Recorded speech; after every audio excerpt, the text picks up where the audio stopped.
Hi, my name is Pat, this is Meri, and we are the Reality Crafters.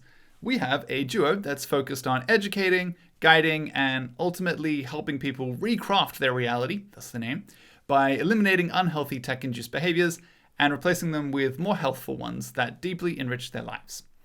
We also started strong in 2024 and then largely disappeared. We wanted to give a bit of insight into where we've been, what happened, so that you could be up to date with what's going on. Yeah. Honestly, 2024 was a hectic year. It was chaotic. And we did start with full intention to get into it, as we know from the many, many scripts we wrote. And we were so keen and eager. We were ready. It was really exciting. We're still very excited. But then essentially out of nowhere, we got word that Patrick was in line to be able to get some surgeries that we'd actually wanted him to get for some time, and now he could actually get them. So we were like, hooray, and went straight in with the surgery. So there was 2 surgeries, 2 foot surgeries. Pat will elaborate on that a bit more, I think, in a moment. He's more qualified to talk about that as he went through them. And midway between the 2 surgeries, we found out some other really good news. And that good news was that I was pregnant. So last year, we also welcomed our baby daughter into the world in September. And the last few months of 2024, we were new parents, which is amazing. And she is absolutely stunning. She's awesome. But yes, pregnancy was rough for me from both a physical and also mental standpoint, as I was honestly not really prepared for motherhood. But it was, rough pregnancy and even rougher afterwards.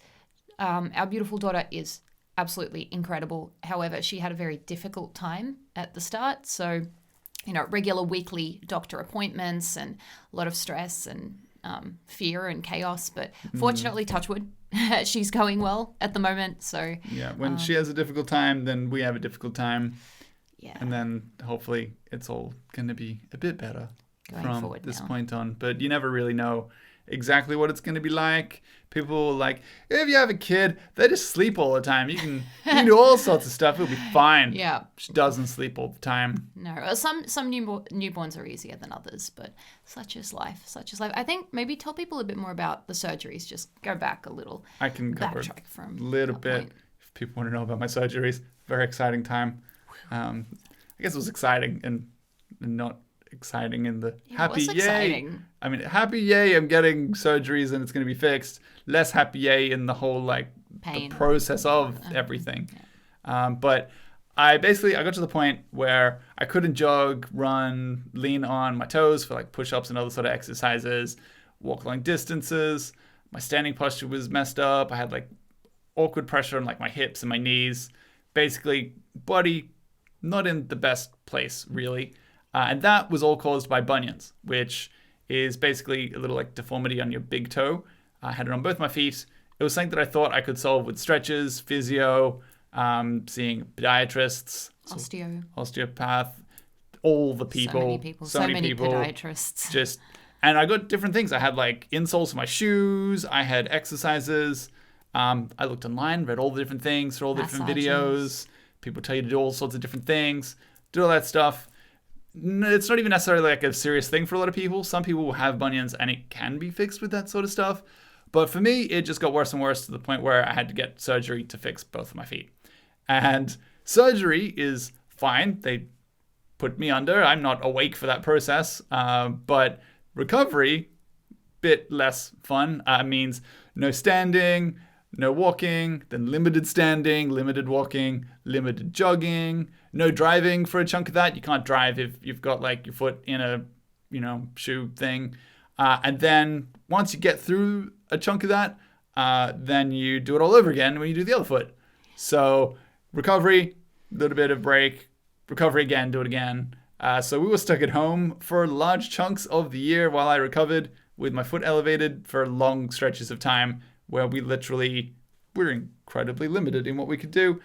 Couldn't quite do things like this at the time unless we somehow angled the camera while I had my foot up, which you were would have been lying pretty on bed. funny. And, well, I mean, I think just to give some time context there as well, it was not like a 2-week recovery or a 1-month recovery or two. It was at least 3 months where, it was full recovery going on there because the foot takes a while. And then still takes a while. I'm still waiting patiently. I still can't do things like the push-ups and stuff we were trying a few days ago. I was like, oh, that's not good. Don't do that yet. That doesn't feel right. Yeah, no, the recovery is pretty long. You're still not recovered. But I have titanium screws in both of my toes. Cyborg. So I like to think it's the same as my technology. I have titanium in my toes. It doesn't do anything apart from kind of keep my toe straight, but it's cool. Don't tell people that. It has laser powers. I don't know. But I'll find a way. I can give it some sort of power one day. Yeah, all the power. But in between the 2 surgeries, we also got some very good news. And that is when I found out I was pregnant. Rough pregnancy. So there was a chunk of time where Patrick was in bed, with his foot up, and I was hobbling to the grocery store to get groceries. It was a fun time. It was quite a household. It was quite a household. But at the end of the day, we were very lucky because Patrick's second surgery was moved forward by the surgeon. They were very lovely. They worked pretty hard to kind of try and sneak us in because they knew that Meri was pregnant, and we were like, can't really be in really serious recovery when she gives birth because I want to be able to help her as well, and I can't be like in the hospital with her barely able to walk or move. Yeah, I have two babies hard to look after. Not a baby, but so that wouldn't have been good. So it was thank goodness they were able to move it forward. Yes, we got very lucky. Patrick was mobile, so again he still is not fully recovered, but at the time that I gave birth to our child, he was at least mobile, so he was able to be there with me, able to be there with our daughter. We're going to race now. I'm going to see who can walk and run first, me or the daughter, and it'll be a solid challenge. Yeah, just don't injure yourself. That's important. But so gave birth in September, and we were new parents, and that was that. I mean, probably don't need to go into too much detail. I don't think anyone wants too much information on that stuff. She's stunning. She's beautiful. She's healthy. She did have some troubles at the start, as I alluded to earlier, but she does seem to be going well now. We have made the decision not to share any photos or videos of her online, so we're not going to be overlaying this with photos of the baby, and we're not going to be sharing photos of our daughter or pictures of our daughter or videos of our daughter online. And maybe we can even make a Reality Crafters video about that. Yeah. But if you're waiting for that, that's not going to happen. Just imagine like the coolest, most amazing baby ever. Yeah. That's no, whatever you imagined, 10x it. Yep. Yeah. She's pretty good. She is pretty good. Yeah. Cool. Well, maybe then I guess the other thing we could talk about a little bit is the fact that it has actually been good that we had these experiences, that we're able to kind of sit back and have more life lessons that we can share with all of our content. It also meant we sort of reflected back on the content that we were about to make, and we scripted and wrote a lot of stuff. We had a lot of content, lots of research. It wasn't just videos. There was all this stuff we were writing and making. We looked back on it, and our perspective changed now. There's a lot that we've now experienced with recovering from surgeries. Being a carer for you. I guess I was technically a carer for you when you were pregnant as well. Going through being new parents and having way less sleep than ever had in our lives. I'm amazed that I can code and do things on like 2 hours sleep. I wouldn't recommend for long stretches of time. I think at some point we have to actually be getting better sleep. But we at least know what it's like now, which is good. So when we go out there and give suggestions for people, we sort of know that there are edge cases and you can't really just go off and tell people. I mean, not things. Even edge cases. I'd say many people go through the experience of being parents. And I think this is the real crux of it, is that it's kind of a necessity to have the experience. It's not that we hadn't thought about it, and it's certainly not that we hadn't thought of the hypotheticals, but it's very easy when you're not in it to see it incorrectly, to be honest. Is it just flat out incorrectly? You can have empathy, but you can also Not struggle fully to understand. really be able to put yourself in those shoes, because it's sometimes hard to imagine. And It's also, impossible, really. it's not the same as what, like, even people can tell you it's going to be a certain way, and then you're in it, and it's not like that. it's still totally different. It's not the same. Everybody's experience is different as well, but it doesn't feel the same in reality. Like, you have to actually experience it, which you hear a lot of parents say that. They're like, oh, you wait till you have it. And we were like, how dare you? We know things. We know exactly what it's going to be like. And no, we didn't know what it was going to be like. Even surgery recoveries and stuff, we didn't really know. No. And people say that baby's going to sleep all day and it's going to be cinch and easy. She doesn't sleep all day. Well, some babies do, and I guess that's where it's individual. But I suppose it was really useful to be not just in it in terms of experiencing it physically, but mentally. And also it's a cumulative thing as well. And that's, I suppose, some way impossible to hypothesize. If you're not there, then you don't know what 3 months of sleep deprivation feels like. You can imagine it. You can even be sleep deprived for a number of days and be like, oh, I can survive this. This isn't too bad. But after 3 months of that, it's different. And I think there's a lot of health advice out there, because obviously we're giving health advice in regards to healthy relationship with technology. There's a lot of health advice out there, things like make sure you get a full night of sleep, that is really well intentioned and is not incorrect in any fashion. However, is not practical for a lot of people. And being new parents is in a situation where that's not practical. There are some babies that sleep through the night. We have heard of these mystical creatures, but I don't think they exist. I think people are just lying. Most babies do require being fed every 2.5, 3 hours when they're newborns, and that means you're gonna have to wake up regularly. You're gonna have broken sleep, and there's colicky babies that won't let you sleep at all. There's also, advice that is well-meaning in that regard that disregards things like career choice. For example, the midwife, the nurses, the doctor that was there to help me deliver the baby, they were there at 3 a.m. because that's when our beautiful daughter was born. Such good timing. We can tell people for your circadian rhythms, it's really great to see the sunrise and sunset, and we are semi-sun chasers. We try and do that every day. However, it is not practical for everyone. If you're working at 3 a.m. delivering a baby, yeah, you should probably sleep through the sunrise. It makes sense. So it was pretty good for us just to be able to reflect back on what we wrote, again, which is not invalid. And a lot of it is based on research, but practically speaking, it's not necessarily applicable to everybody. And it's good to know about edge cases, as Patrick mentioned, and even just the fact that everyone is an edge case. Everyone has reasons why they can and cannot do things, and you have to take into consideration those elements when putting together plans. And there's more content we can make now that can cover both. Like, we can cover what an ideal situation would be, but then we can also be like, well, what if you can't get 8 hours of sleep? What if your sleep's going to be all broken up?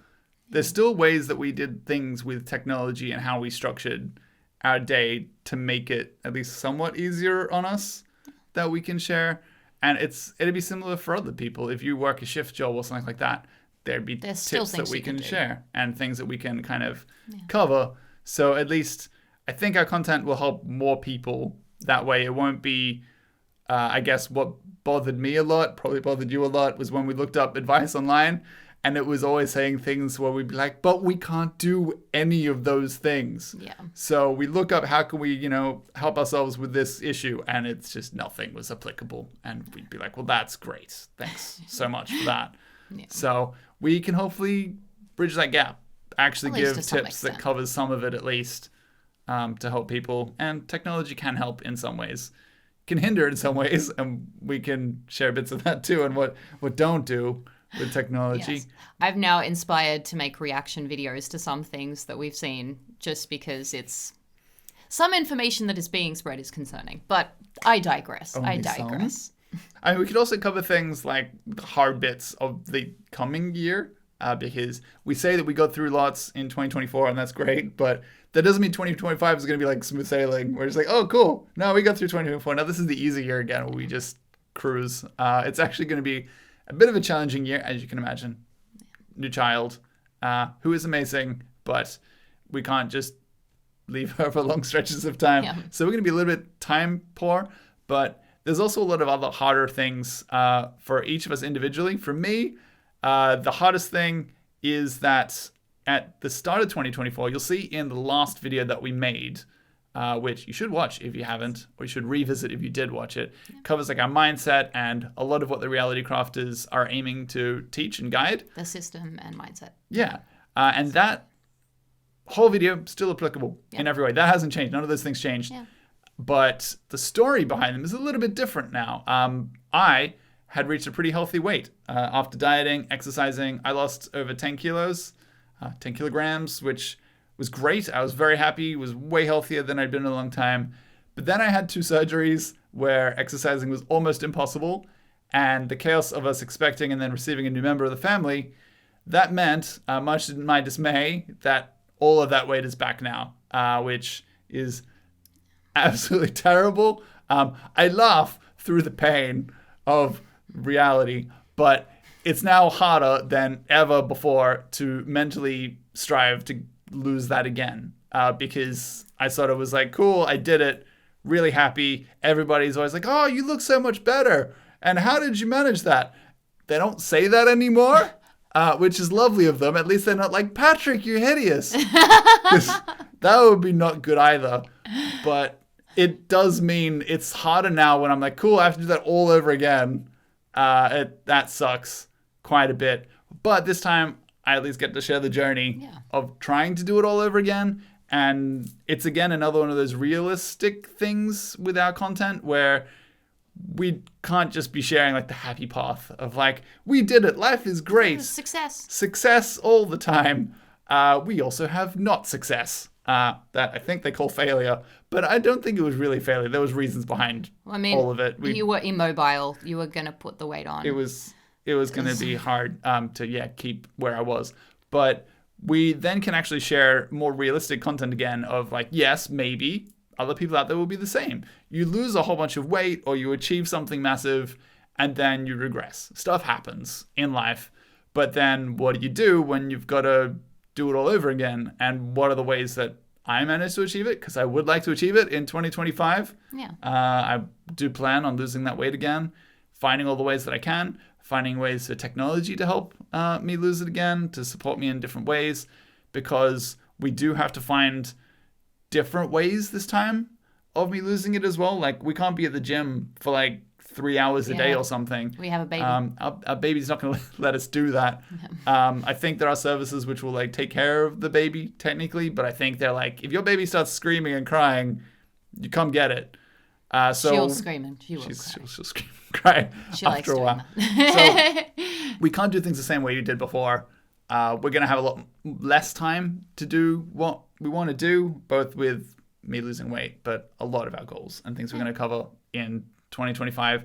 So a lot of that we're going to need to find what can support us. What are things that we can do to make it possible? And therefore, what can other people do as well? Because it's a lot more realistic. A lot of people are going through these situations. I also think it's really good because the last video, again, please do watch it, really was a, yes, we reached this stage and we want to share how we got there sort of video, which is wonderful. But the journey is so ugly. And I think I mentioned that in the video as well, but it's so ugly. It's not neat. It's not tidy. And I think sharing that journey and the mess of it and the ugliness of it is really gonna be helpful. I'm personally actually really stoked about this. I feel like obviously we didn't have a child to, share these tips. We had a child and we love her and she is our child, but it has helped us learn a lot of things about, broader experiences and how we can apply the reality crafter system, mindset, etc. in these circumstances as well. And I think that, right now, if you look at things from my perspective, similarly to Patrick, there's been some level of regression because in the video we were showing how there was a very cluttered house and that I did a lot of decluttering. We have a baby. Good luck being clutter-free without a baby. So the house is under chaos again, and there's a lot going on, extreme time limitations. So I think it will be really good to share the journey from that perspective as well. Yeah, there's not a lot of time for us to declutter again when Yep, you're we're gonna trying to have do to. it in between everything else. So there's a Yeah. lot. And then like, do you declutter? Do you work on content? Do we do all the other things we're doing? We're still working. I've still got a full-time job. Yeah. Mary's still got full-time stuff she's got to do. She's studying as well as doing her usual work and stuff too. So there's a lot going on. It's not like life just suddenly stops. We're trying to do everything all at once. And it is possible. It is actually really possible. So I just think it's actually going to add to the depth of the content that we've got. And like I said, we can share these sorts of things as well. And I think that's actually a really good thing. So I feel like I'm rambling on now. I think we can probably wrap it up here. In general, you did amazing getting through and decluttering everything. So you'll be able to do it again as well. You'll see some of the decluttering story as well in the last video. So definitely have a look at all that stuff. But she did great. And it's all going to be fine. I say this to you, but I'm also saying it to me internally as I say it to you. And I say it to you guys as well. Maybe there are other people who are watching this right now who are like, yeah, my life went to chaos as well. And 2025 is going to be that year. Everything's going to be good again. Happen. Everyone's life will go to chaos at times. Our life is going to go into chaos at times. And already is. Yeah, it's good. You want life to have a little bit of it does keep it interesting. Spice. It's true. So yeah, there's a lot that we're keen to share in 2025. We're also an augmented reality duo. That's another thing that we do in the Reality Crafters. So we've got more neat concepts in the works. There's stuff that we're going to be creating and doing, which is going to be fun. If you haven't seen GeoGlitch, you can go to geoglitch.com. And that's one thing that we're already kind of building. That's getting close. Yeah. That will be fun. Our lenses are so close to 2 million users now. That's true. So last time we posted it was 1 million. We're so close to 2 million. It's getting close. Exactly. Maybe 2025, it'll cross that boundary. It'll be good. So stay tuned for more on that stuff as well this year. There's plenty of stuff that's going to be happening, and it's going to be a good year. Yes, and make sure you subscribe because we mentioned earlier lots and lots of scripts, lots of videos. We've actually continued doing research, scripts, videos. Like Patrick mentioned, I'm doing full-time study. Patrick is actually also doing study. Both of us have more of a tech background, so we're doing a lot of study in the health realms. Patrick's doing psychology. I'm doing health science at the moment so that we can supplement what we do here with properly backed research rather than just, faffing out of our mouths. We don't want to just randomly say stuff and people will just be like, oh, that sounds like a great idea. And then in the end, it was a terrible idea. Don't do it. So, yeah. So, do make sure you subscribe. Lots of videos coming. And we'll see you in a few sunsets. The sleep deprivation is real. Oh. Now we sleep. Now we sleep.